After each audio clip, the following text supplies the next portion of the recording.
saya juga mengembangkan bisnis ternak perkutut ini dari perkutut ini juga. Itu bagaimana? Ya, ya. Jadi itu harus Anda pikirkan malam. Jangan sampai kita ternak perkutut, tetapi malah penghasilan pokok kita korbankan untuk perkutut kita. Nah, ini kalau 1, 2, 3 kali nggak masalah. Tapi kalau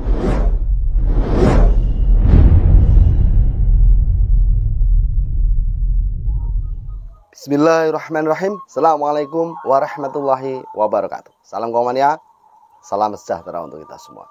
Oke teman, kali ini saya mau membahas ciri-ciri peternak yang bakal sukses ke depannya ya. Ciri-cirinya apa saja?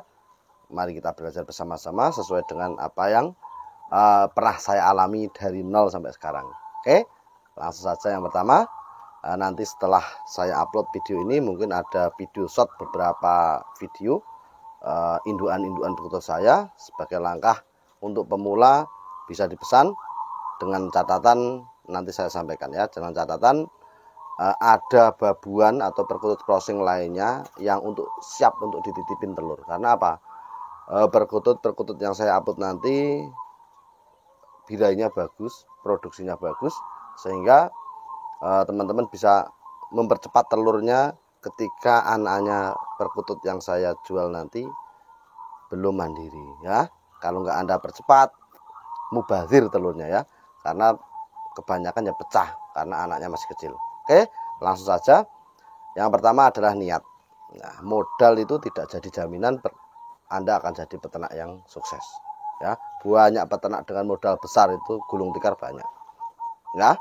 Jadi pondasi awal peternak apapun lah, innama a'malu bin niat. Semua itu tergantung niatnya. Nah, untuk teman-teman yang niatnya belum pas, silahkan disesuaikan. Jangan niat asal ternak. Kalau Anda niat asal ternak, ya hasilnya akan asal-asalan. Kalau Anda niatnya sampingan, ya hasilnya tetap akan seperti pekerjaan sampingan. Dan efeknya sangat luar biasa untuk perkembangan peternakan Anda. Karena apa teman? Orang yang niatnya itu tidak full ya. Kalau saya sendiri, niat saya apa? Niat saya bekerja di perkutut ini sebagai ladang penghasilan untuk keluarga saya. Nah, itu niat saya. Makanya mati-matian kerja saya fullkan di kandang, saya rawat sebaik mungkin karena saya ingin hasil yang terbaik. Nah, ketika Anda niatnya sampingan, Anda ketika menghadapi masalah sedikit saja dalam peternakan, itu biasanya mental Anda akan buyak budil. Alah, beneh penting produk, beneh penting payu. Nah, ini sangat merusak mental seorang wirausaha. Ya, seorang pembisnis itu harusnya bagaimana yang terbaik, bagaimana yang terbaik. Itu saja hasilnya belum tentu sesuai dengan keinginan kita. Ya. Jadi niatnya diperbaiki ya. Niatkan kalau ternak itu memang untuk penghasilan.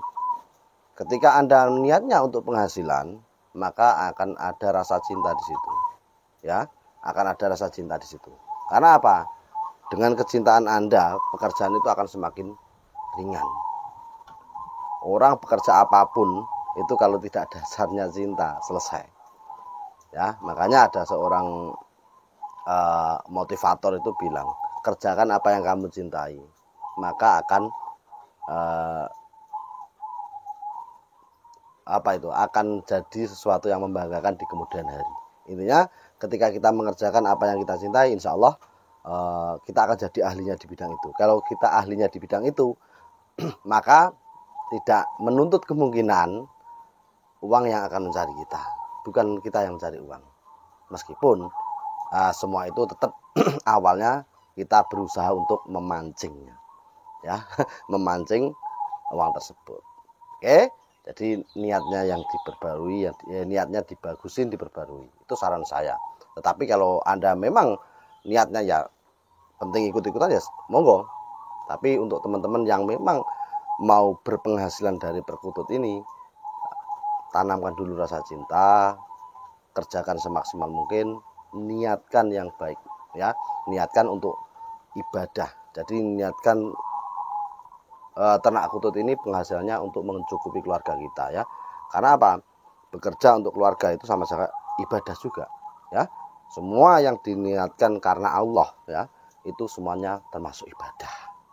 Ya, kita bekerja di Kutut hasilnya untuk menghidupi keluarga kita, ini karena disuruh Allah juga.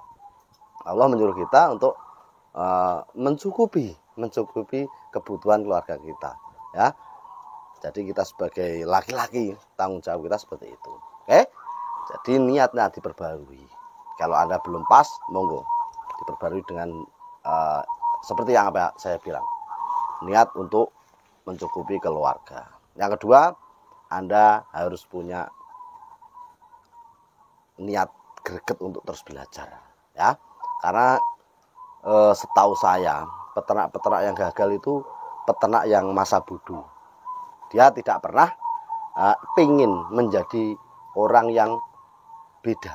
Karena sesuatu yang beda itu akan jadi sorotan.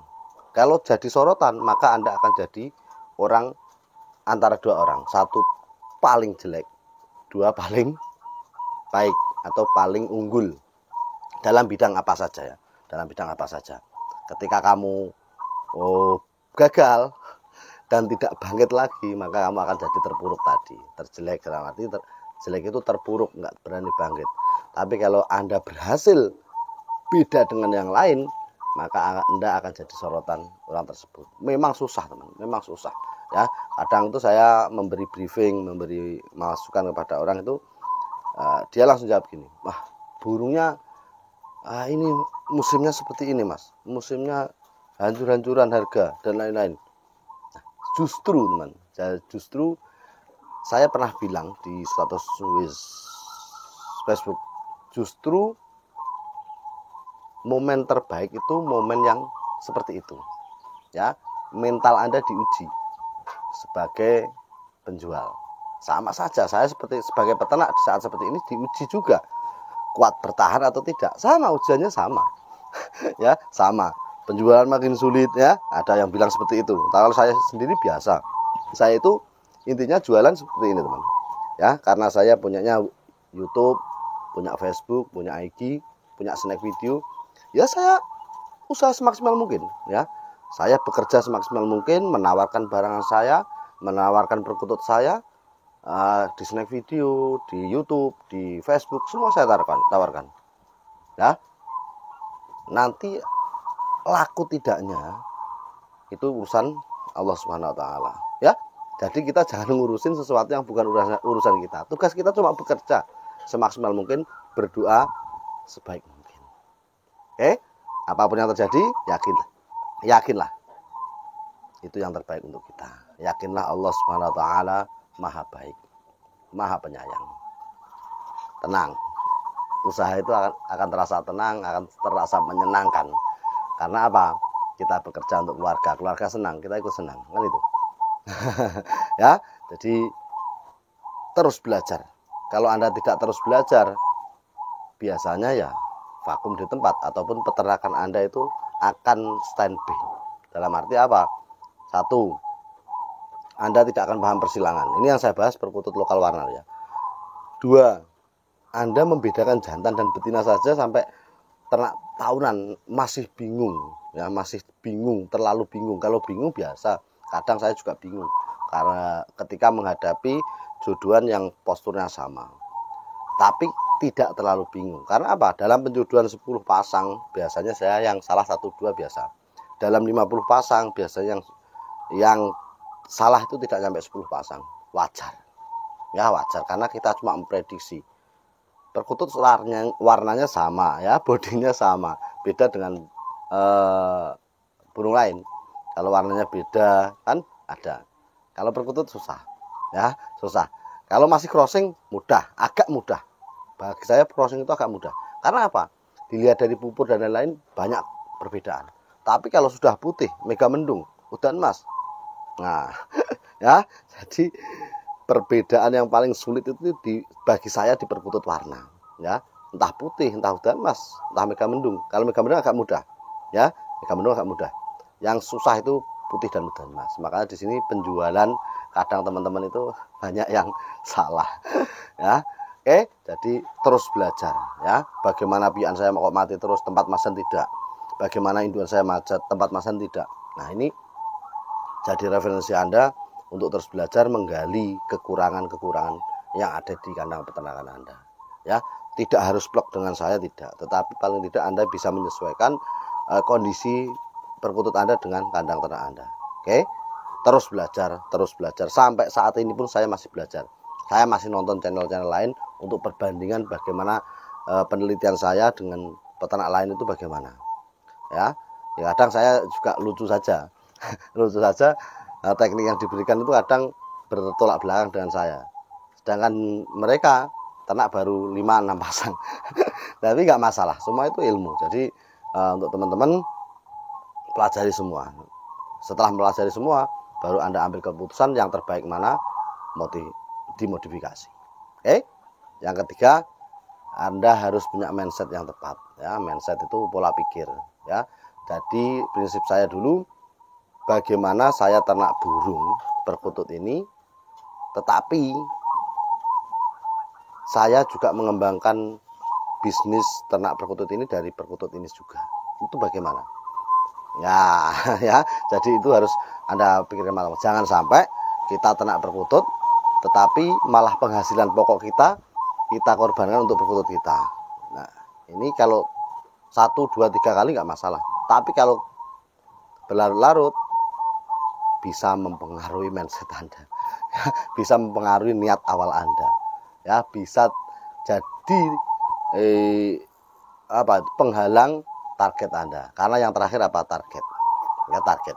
Saya itu punya target. Nanti teman-teman setahun lagi tahu target saya. Ya, setahun lagi 2023, 2 tahun lagi. Jadi 2025 target saya finishing. Nanti finishing seperti apa? Kita lihat saja. Ya, apakah sesuai dengan harapan saya? Ya, kalau mudah-mudahan sesuai. Kalau tidak sesuai, ya kita pasrah dengan Allah Subhanahu wa taala, karena semua sudah kita usahakan semaksimal saya, ya. Oke, jadi mindset dijaga, target harus ada, ya. Bulan ini sering saya akan sampaikan ini karena apa, teman? Saya sering mengatakan target harus ada ini apa? Karena banyak peternak itu yang tidak punya target. Akhirnya apa? Ngeladur, ya. Perjalanan ternaknya ngawur. Akhirnya apa? Ya nggak berhasil ternaknya karena nggak punya target. Pokoknya ternak, selesai. Ketika Anda punya target seperti saya, dari 2018, 2019 harus punya 25 kandang, tapi alhamdulillah malah sudah punya 100 saya. 2020 bagaimana? 2021 bagaimana? 2022 saya harus bagaimana? 2023 saya harus bagaimana? 2024 saya harus bagaimana? 2025 saya harus bagaimana? Ini sudah saya tata step by step. Semoga saja berhasil. Kita saling mendoakan, karena doa yang terbaik itu akan kembali kepada kita sendiri. Ya, salam ngutut sopai patut.